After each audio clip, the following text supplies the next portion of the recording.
Hi, I'm Ben Vojtik, and I'm here to talk to you about venue in family law proceedings.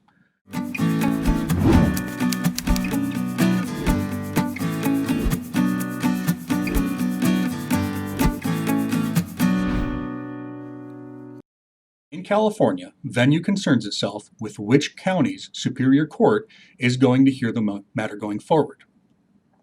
Now, the different types of family law proceedings have different standards for appropriate venue. For example, in dissolution of marriage cases or divorce cases, appropriate venue has a durational residency requirement.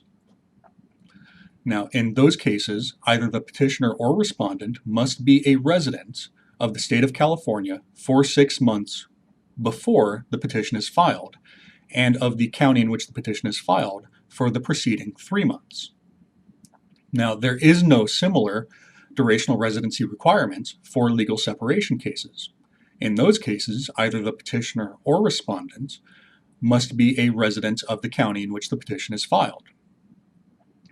And then for parentage cases, paternity cases, or child custody and visitation cases, the appropriate venue is the county in which the minor child resides or is found.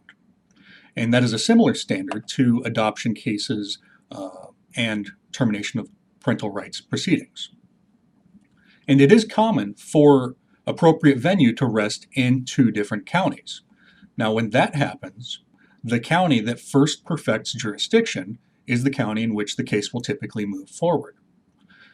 Now, a jurisdiction is perfected by serving on the other party process. That's the summons and petition. So whichever petition is first served is the one in which the case will typically go forward. Now, the one exception is if that would not promote the ends of justice. And in that consideration, the court will take into account the balance of hardships for the parties and witnesses.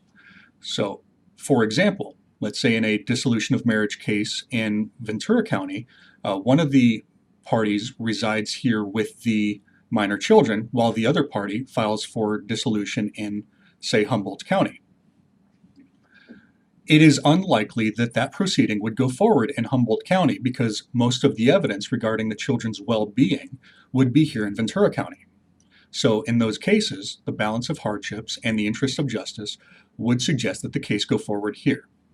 And that is a discretional decision that the courts would end up making. Then after the case has been going forward, it's also possible to transfer venue.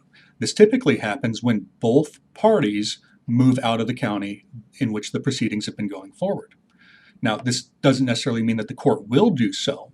It depends on what stage of the litigation this happens. But if neither of the parties is residing in the county in which the proceedings are going forward, it is likely that the county would then transfer venue to a county in which either of the parties resides. And the court would, again, consider the balance of hardships and the interest of justice that would be promoted in that transfer. So my name is Ben Vojtik, and I hope this has been helpful. Thank you.